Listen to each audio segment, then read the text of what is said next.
Hi, this is Wowzers, and you're listening to Tale of the Manticore. The following podcast is intended for a mature audience. Listener discretion is advised.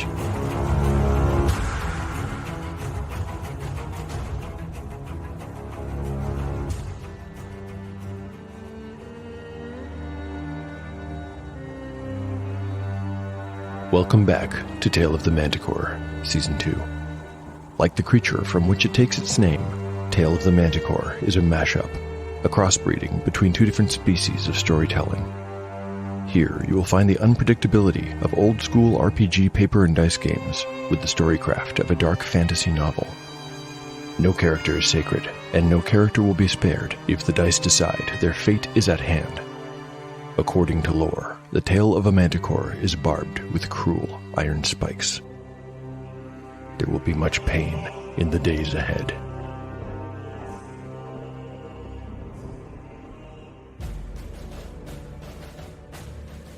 Last time on Tale of the Manticore. In the last episode, the PCs are visited by Twarlin Zarin. She's the daughter of Stablemaster Zarin, who was executed on the first day of the 3 days of blood and justice. At first, there's a little confusion and suspicion, until Yellowfly learns that her father was the master of a different kind of stable. He ran the Soldier's Rest, one of Silmaril's brothels. Now, Twarlin runs the place. She's there to make a request. Twarlin wants the PCs to avenge her father. Bellik is a customer of the Soldier's Rest, if one can be called a customer who uses a service but never pays. At any rate, Bellik will be there tonight, and although he won't come alone, his entourage is expected to be small. This is an opportunity the companions cannot turn down.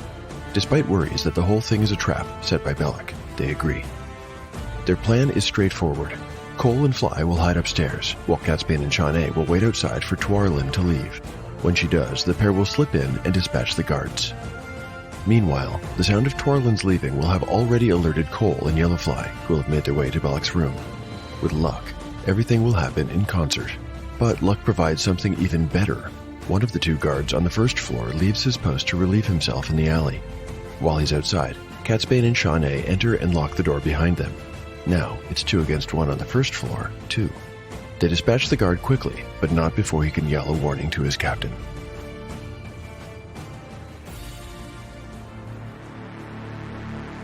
The second story of the Soldier's Rest has 3 rooms, all attached to a single hall that bends at a 90-degree angle, halfway along. The rooms are almost identical, except that one of them is a bit warmer than the others, as it has a vent leading to the chimney, and one is slightly larger than the other 2.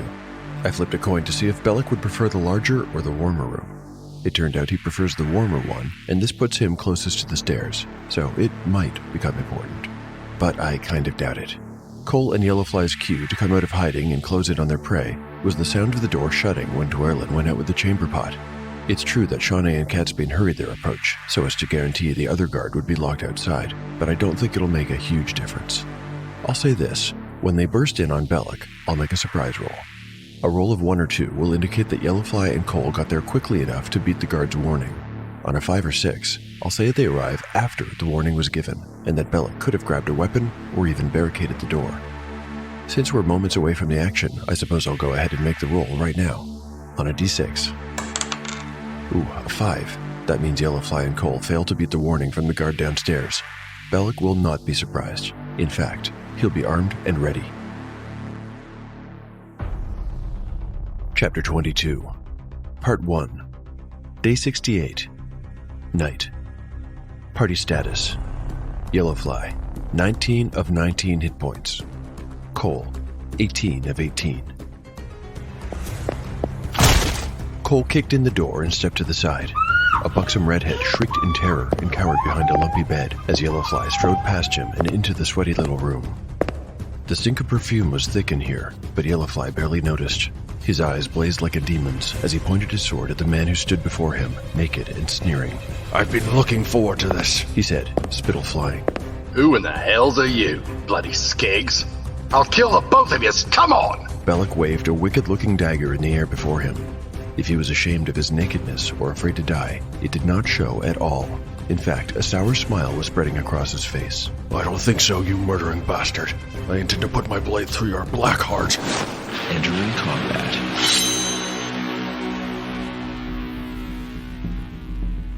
Even naked and armed with a lowly dagger, Bellik is a formidable enemy. He's a 5th level fighter, which means he makes his 2-hit rolls with a +2 bonus. His armor class is just 10, but with 5 hit dice, he should have plenty of hit points. Let's find out. Here's a whole handful of d8s. Okay, I've got 25. That's more than the min-out score of 20, so 25 it is. Cole and Yellowfly are each armed with a short sword provided by Tuarlin as part of their payment. There's no room for large weapons or shields here, but they're each wearing a leather cuirass, also provided by Tuarlin, giving them an AC of 12. These 3 men will be fighting in a very confined space, so I'm ruling that the chance for a critical fail will double. On a 1, they'll lose a turn as per usual. On a 2, they will accidentally strike the working girl who is caught in the middle, unable to escape or find a safe place to hide. This fight has been a long time coming. Let's wait no longer. Here we go. It is round 1. Bellik. 2. Yellowfly and Cole. A 5. Yellowfly burned with an anger so intense it actually frightened Cole. The words had barely left the man's lips when he lunged at the captain. A 19 is more than enough.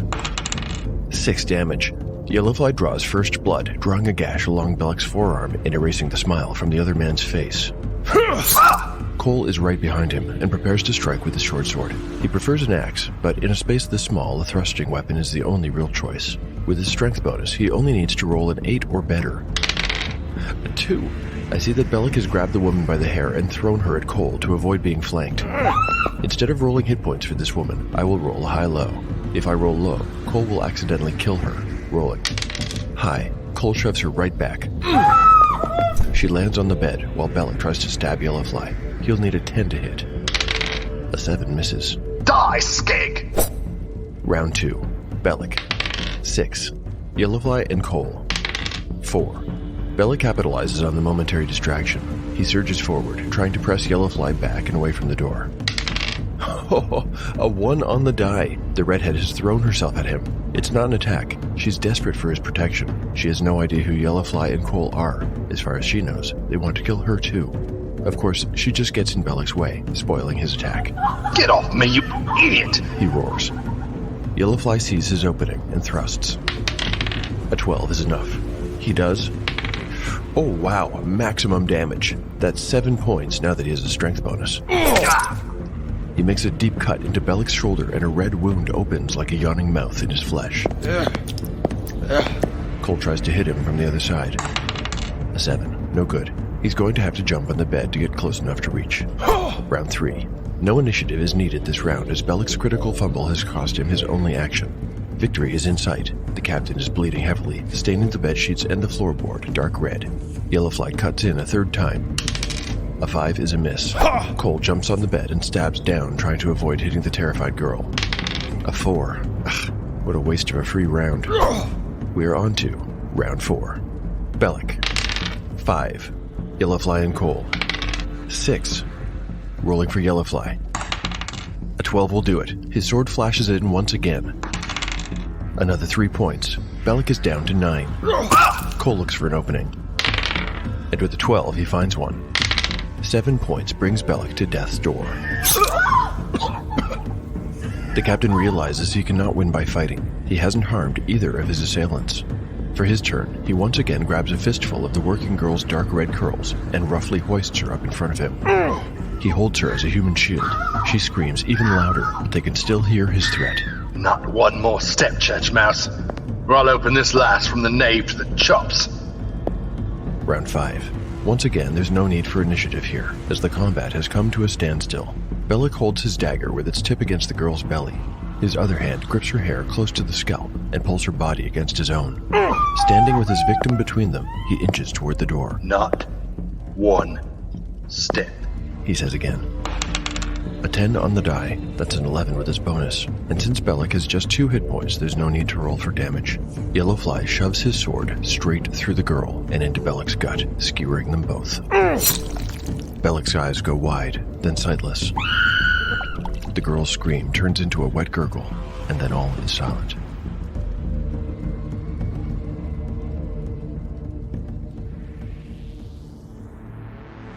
Wow, that was quite a fight. I'm not sure how Cole will react to what Yellowfly has done, sacrificing the girl in the service of vengeance, I mean. Part of me is surprised that Yellowfly actually did it.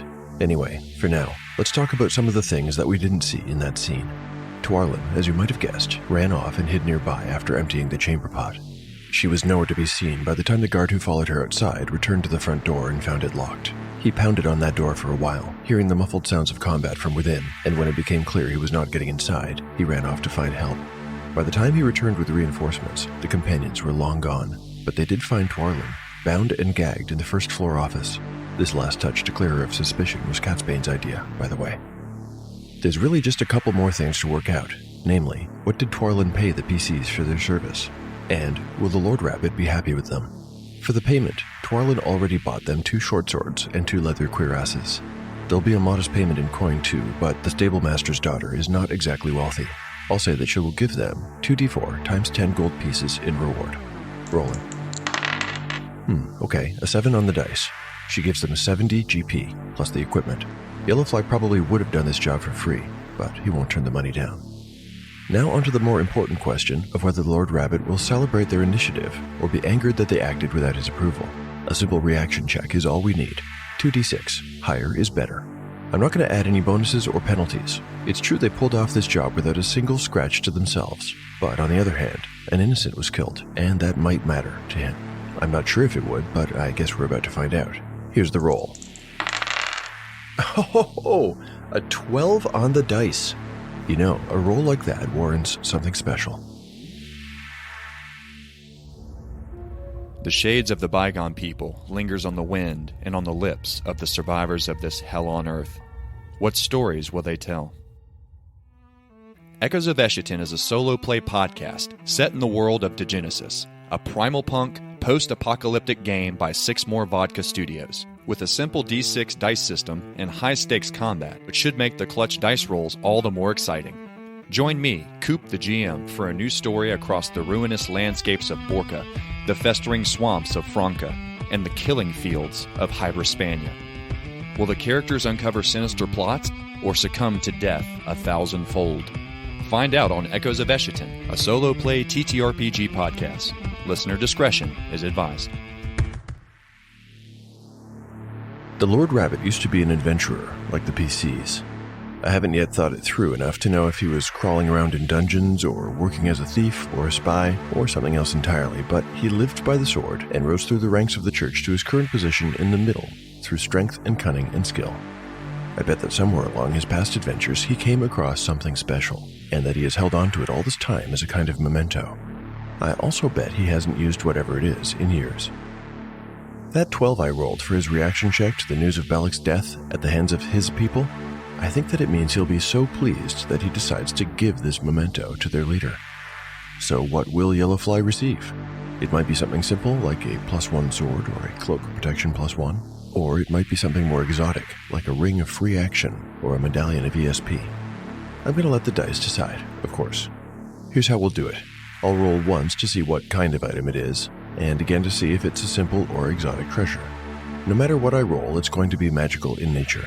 I've been stingy with magic items in this campaign, and it's time to reward the PC's success with something truly valuable. My first roll will be on a d6. On a 1 to 2, it'll be a weapon. On a 3 to 4, jewelry. On a 5 to 6, clothing. Then I'll roll another d6 to see if it's simple or exotic. Low means simple, high will be exotic. Any other necessary rolls will be made off mic. The first roll. Okay. And the next roll. I see. Well, I'm going to have to give this some thought.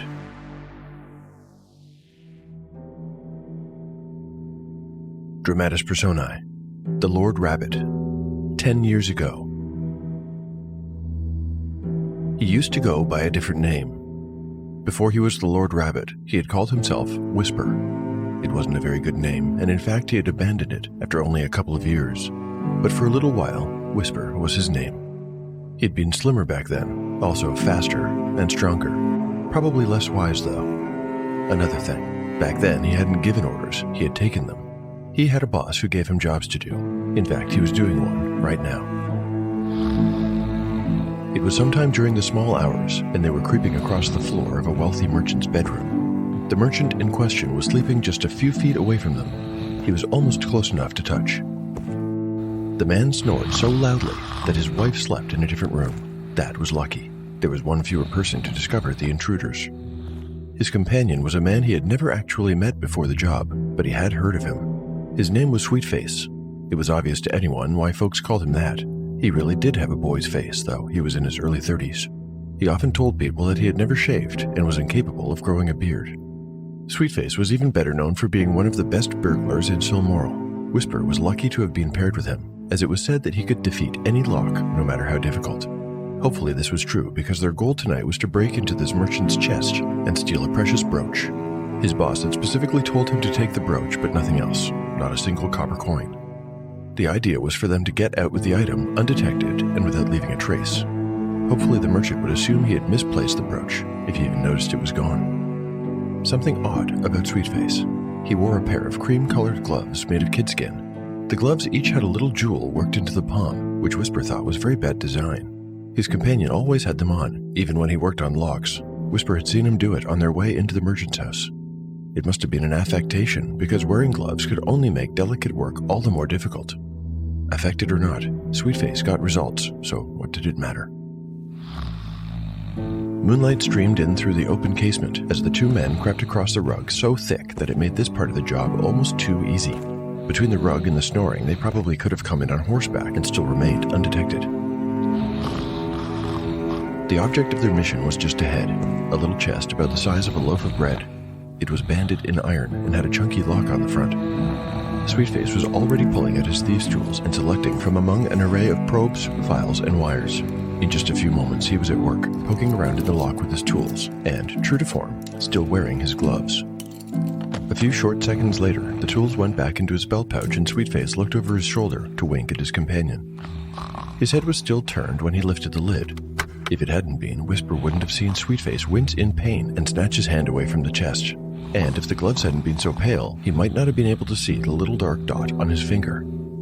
Whisper's partner suddenly scrunched his eyes shut as a paroxysm of pain ripped through him. He opened his mouth, about to say something, or maybe to scream, but no sound came out. Instead, the man stiffened and died right in front of him. The snoring stopped. Who's that? Whisper acted without thinking. He lunged forward. The chest was right in front of him, and he could almost certainly grab it before the merchant fully awoke and collected himself. He had not come this far to fail. But the chest, he saw, was empty. Whisper did not intend to leave empty-handed, but he had only seconds to act. Hoping the little gems on them might be valuable, he pulled off Sweetface's gloves, shoved them in his pockets, and dashed out of the bedroom just as the merchant sat up.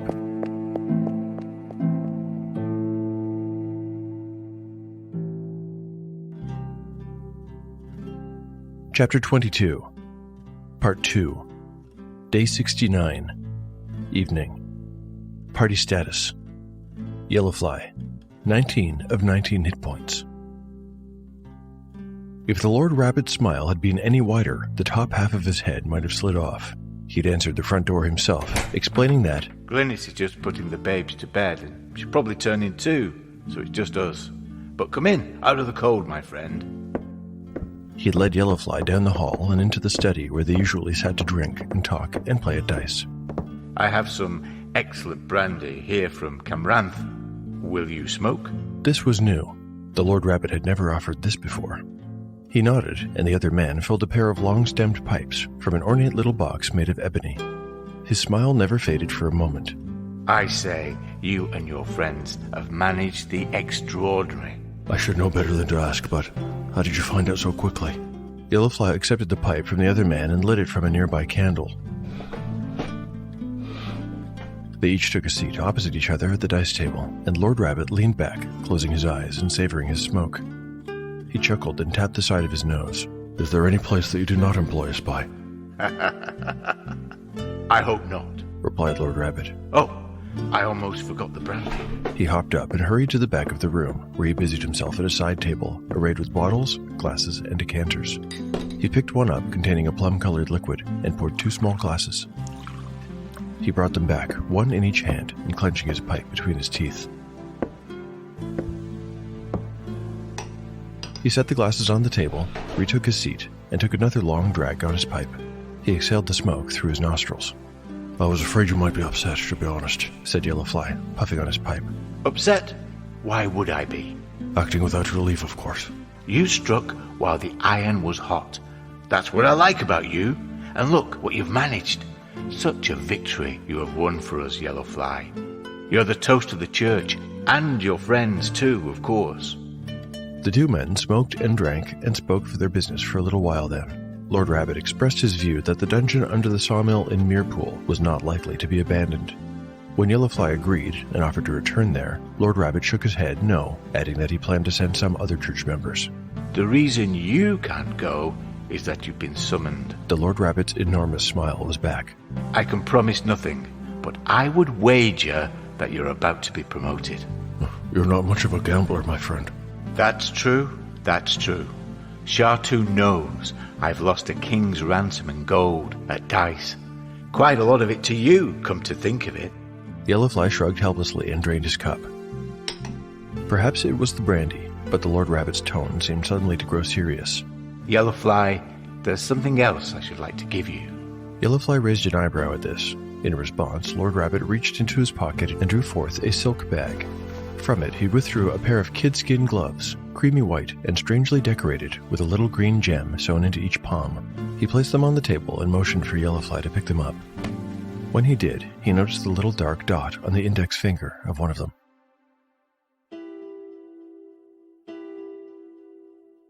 Chapter 22, Part 3, Day 70, Afternoon. Party status: Yellowfly, 19 of 19 hit points. Cole, 18 of 18. Shawnee, 13 of 13.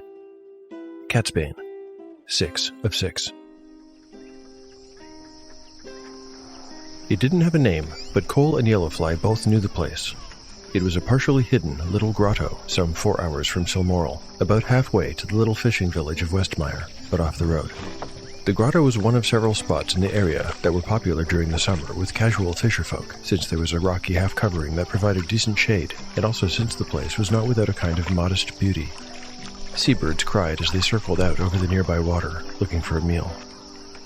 The wind rose and fell, pushing gray clouds across a gray sky. Now, as winter neared, the place was in obvious disuse. The remnants of a campfire was the only evidence that anyone had been there at all. The companions had been told to be there at around noon.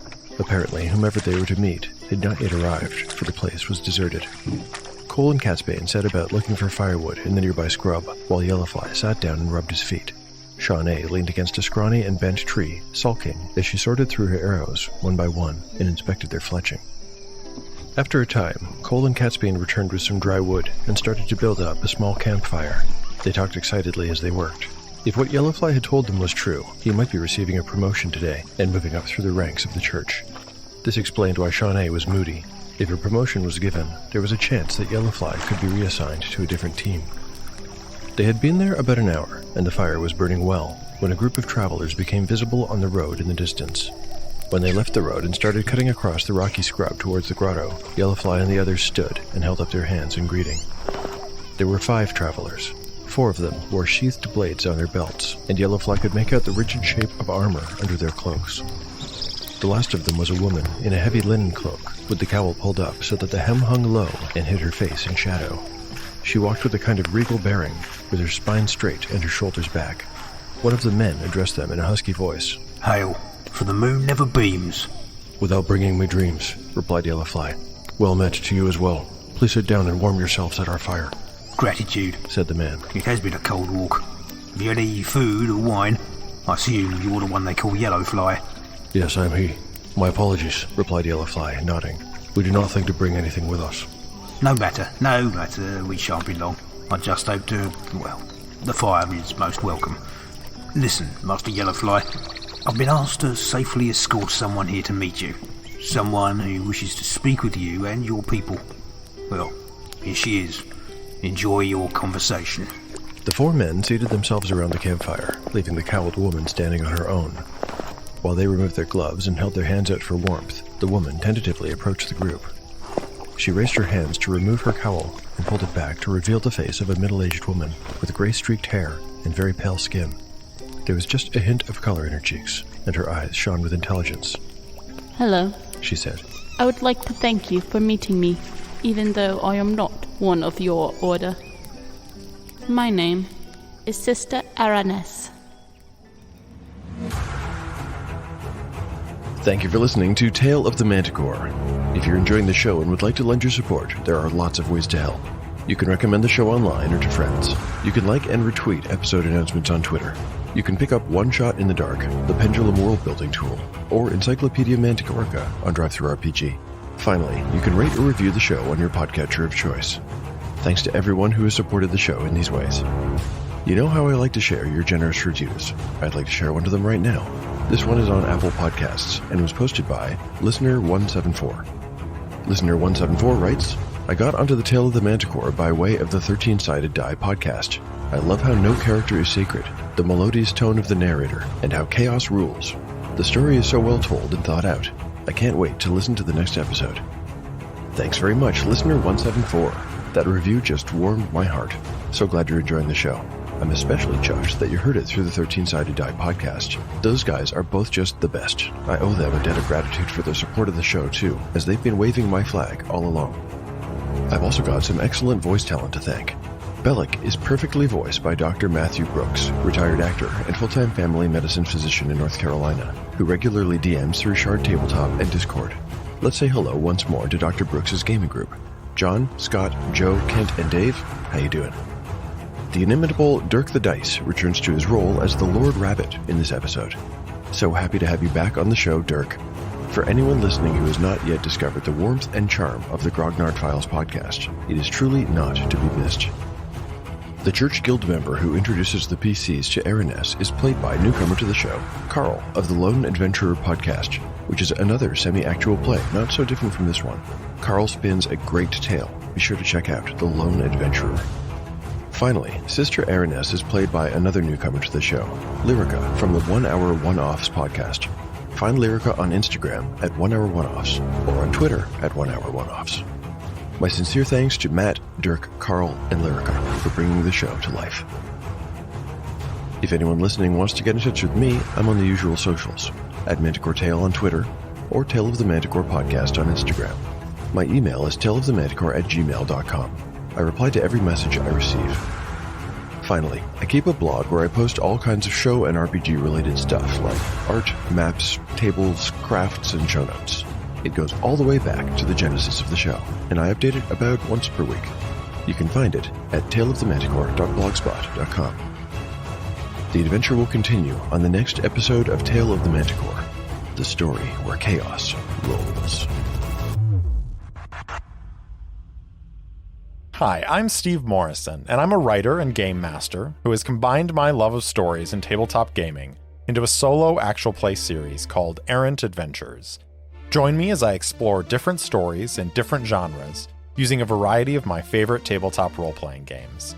In Season 1, I use Ironsworn Starforged to discover the adventures of Lucius Tarquin in the dangerous space of the Forge. For Season 2, I tell a story inspired by the Black Company books in my own fantasy world. Join members of the mercenary company The Crest as they take contracts in the seaside city of Heartvale. I've got short runs of games like Colossal, Pilgrimage of the Sun Guard, and more on the way. Whether a long-form campaign or a short series, Errant Adventures features stories told at the speed of dice. So join me on the podcatcher of your choice as I discover where the story goes next.